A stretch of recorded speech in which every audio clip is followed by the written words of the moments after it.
Selamat siang sahabat Brit semuanya, kembali bersama saya Iwan Kusworo dan hari ini saya ingin sharing tentang sebuah buku yang menurut saya sangat menarik, judulnya Personal Kaizen, karya dari Mike Grogan. Saya dapat buku ini 3 tahun yang lalu ketika Mike Grogan sempat support perusahaan kami untuk mengimplementasikan prinsip-prinsip Kaizen di dalam bisnis kami. Dan untuk membantu saya menjelaskan tentang buku Personal Kaizen ini, saya akan menggunakan slide. Oke, buku Personal Kaizen ini tagline yang disematkan adalah Smaller Changes, Bigger Results.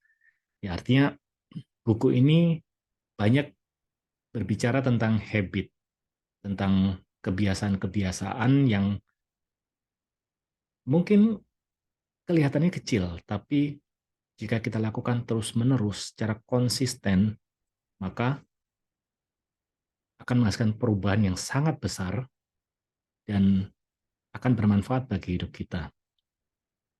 Nah, di buku ini, Mike Grogan sempat mengutip kalimat dari Nelson Mandela yang mengatakan bahwa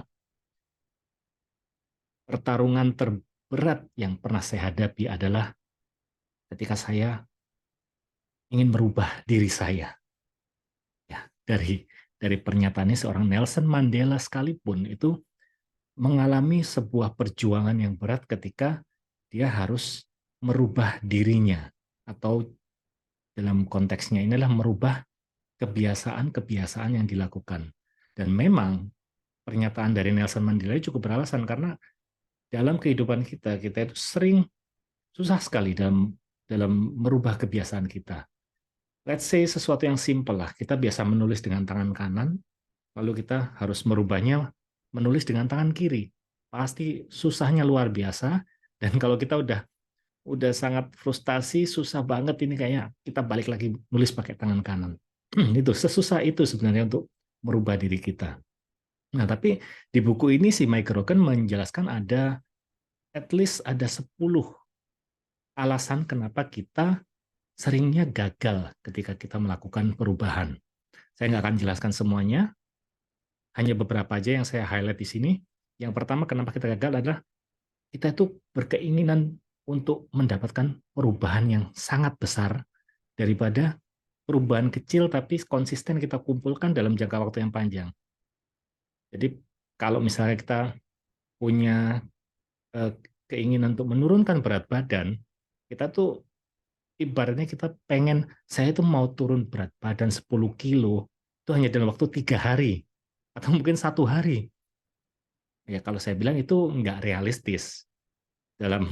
Mungkin realistis juga kalau misalnya kita lakukan operasi sedot lemak dalam 1 hari atau beberapa jam sudah bisa langsung. Tapi kan poinnya di sini adalah bagaimana kita membangun kebiasaan. Dan pada saat kalau kita udah berharap sesuatu yang besar langsung dalam waktu yang singkat, udah pasti kita akan uh, frustasi dan ujung-ujungnya kita akan gagal untuk merubah kebiasaan kita.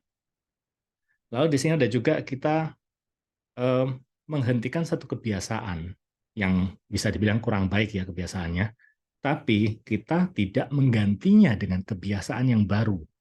Dan itu efeknya akan gampang sekali kita tertarik balik lagi kebiasaan yang lama.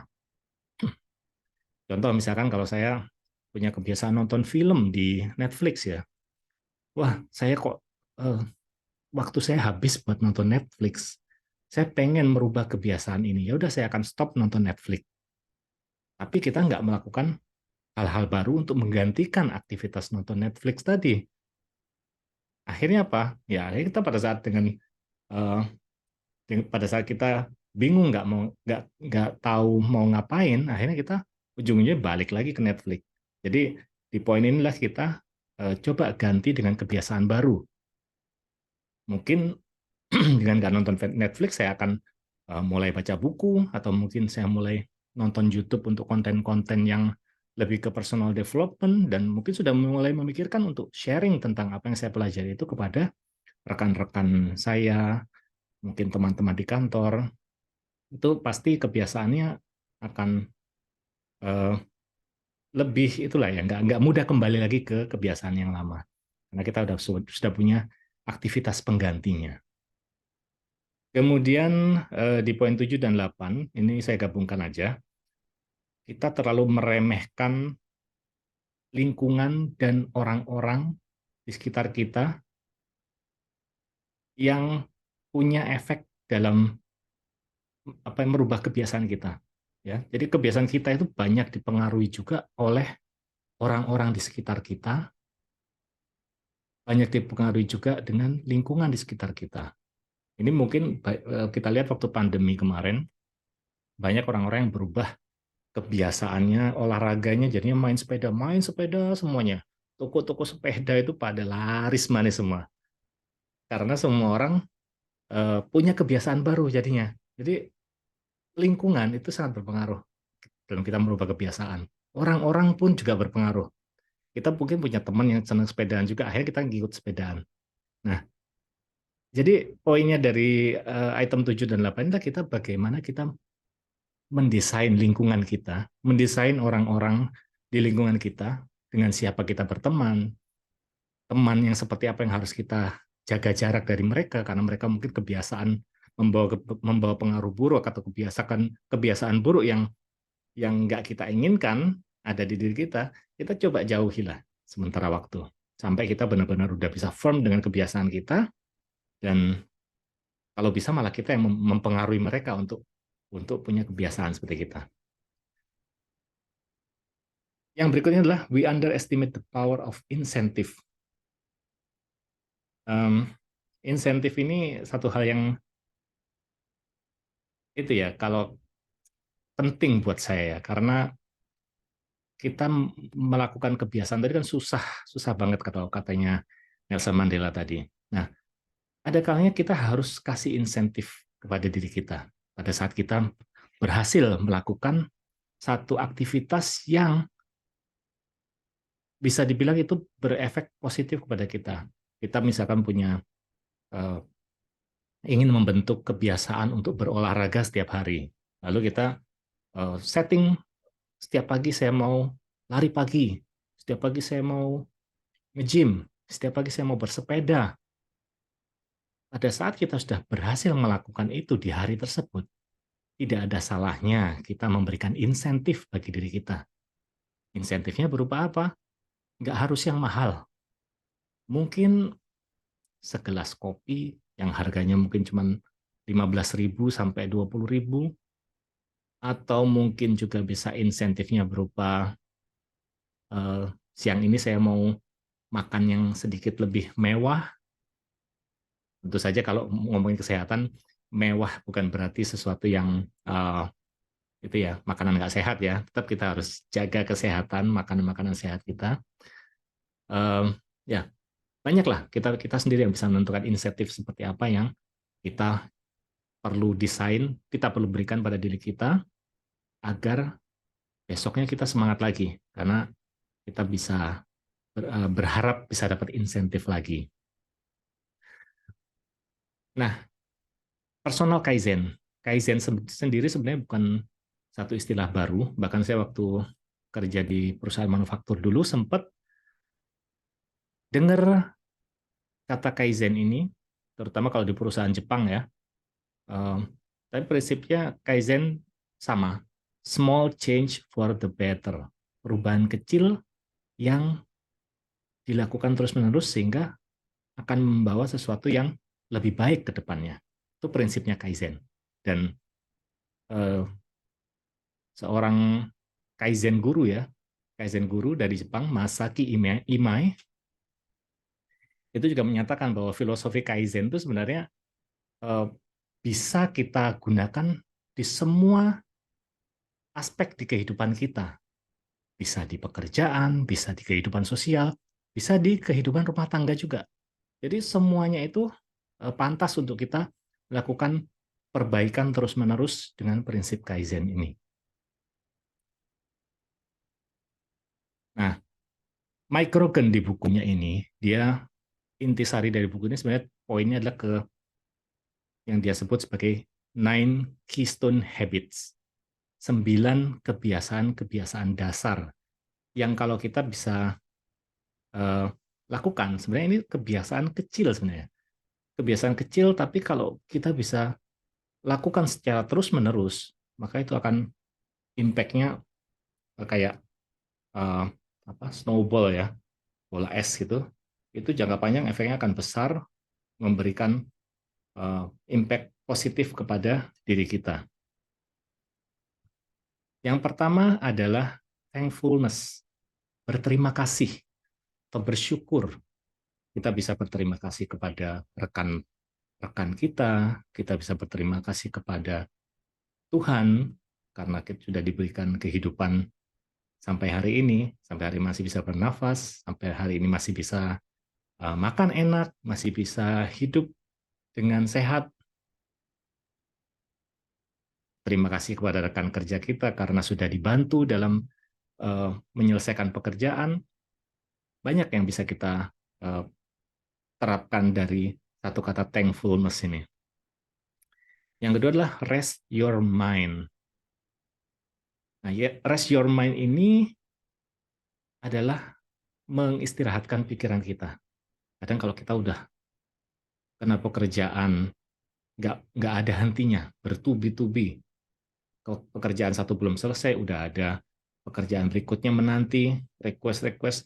Kita akhirnya waktu kita habis untuk pekerjaan dan tidak ada waktu untuk beristirahat. Tidak ada waktu untuk mengistirahatkan pikiran kita. Jadi poinnya untuk yang kedua adalah istirahatkan pikiran kita. Bahkan kalau saya melihat lebih jauh adalah istirahatkan tubuh kita juga. Saya kebetulan sedang baca buku judulnya Why We Sleep, dan buku itu meng-highlight tentang pentingnya tidur bagi kesehatan fisik dan mental kita. Jadi rest your mind ini akan mudah-mudahan bisa kita terapkan di keseharian kita agar kita selalu ingat bahwa pikiran kita pun butuh istirahat. Jangan selalu dibombardir dengan hal-hal yang negatif, stres, negatif thinking dan lain sebagainya. Itu kecemasan, itu hilangkan semuanya. Live in the present moment, tidak usah mengkhawatirkan masa depan, tidak usah menyesali masa lalu, karena dua hal tersebut adalah sumber dari ketidakbahagiaan. Kemudian ada affirmation yang ketiga. Afirmasi ini kita coba bayangkan diri kita di masa depan sebagai orang yang berhasil, dan itu yang harus kita tanamkan dalam diri kita sehingga itu menjadi sebuah belief, sebuah kepercayaan, sebuah keyakinan bahwa kita akan menjadi apapun yang kita ucapkan saat ini. Jadi afirmasi ini penting karena itu akan membentuk keyakinan di pikiran kita, dan itu akan mempengaruhi semua tindakan kita, cara berpikir kita itu akan dipengaruhi oleh affirmation itu. Jadi kalau di buku itu dibilang affirmation, say it, katakan. Pagi gitu bangun, saya akan sukses hari ini, saya akan jadi sukses di masa depan, dan sukses saya akan dimulai hari ini juga. Nah, itu bisa nggak kita mulai melakukan itu? Karena itu membentuk keyakinan. Yang keempat adalah new learning. New learning ini mempelajari hal baru ya. Saya kemarin sempat baca buku yang menyinggung tentang kompetensi trap. Ada satu istilah sebetulnya kompetensi trap, dan kompetensi trap ini merujuk pada kondisi di mana orang-orang banyak yang terjebak pada kesuksesan di masa lalu, sehingga dia merasa bahwa oh, saya udah cukup sukses dengan apa yang sudah saya pelajari saat ini, yang saya punya saat ini, jadi saya nggak perlu belajar hal baru untuk mencapai kesuksesan saya, atau saya udah sukses. Teman-teman, kalau kita tahu di dunia yang serba bergerak cepat saat ini, teknologi begitu cepatnya, hal-hal baru banyak banyak kita temui, dan kalau kita ketinggalan itu semua, maka kita akan hidup di zaman yang Stone Age ya, kalau dibilang ya, Stone Age. What takes you here won't take you there. Apa yang membuat kamu sukses saat ini itu belum tentu akan membuat kamu sukses di masa depan. Jadi selalu pelajari hal baru, cari hal baru untuk dipelajari, tanamkan growth mindset di dalam diri kita agar kita selalu berpikir semua kemungkinan kita ke depannya harus terus bergerak, jangan hanya berputar di hamster wheel kalau kata bos saya bilangnya. Jangan stay di hamster wheel, keluar dari hamster wheel, pelajari hal baru, kamu akan bisa mencapai kesuksesan yang lebih dari yang kamu yakini saat ini. Yang kelima adalah sweat. Sweat di sini merujuk pada olahraga, ya, keringat. Kalau kita eh, tubuh kita ini adalah tempat kita tinggal, ya. Kalau misalkan kita nggak bisa menjaga kesehatan dari tubuh kita, maka diri kita ini ya, ya bakal bakal itu ya, banyak banyak kasusnya kalau ada orang yang dia mungkin punya keinginan yang tinggi, keinginan yang besar, tapi ternyata dia sakit. Eh, Maka olahraga itu jadi satu kebiasaan yang kecil yang bisa kita lakukan untuk supaya kita menjaga tubuh kita sehat agar kita siap untuk menyongsong kesuksesan di masa depan yang kita impikan. Saya sendiri kalau olahraga sehari paling cuma 20 menit. 20 menit, tapi konsisten setiap hari. Dan itu buat saya itu jadi kayak early winning. Kita di pagi hari sudah melakukan olahraga, ini eh, sudah suatu achievement tersendiri, sehingga pada saat kita melakukan pekerjaan sehari-hari itu akan lebih bersemangat karena kita udah ada satu achievement di pagi hari tadi. Silakan dicoba kalau barangkali tertarik ya. Itu sweat yang kelima. Yang keenam adalah fuel. Fuel ini bahan bakar ya. Bahan bakarnya kita. Kita sebagai manusia bahan bakar kita apa? Ya makanan, ya minuman.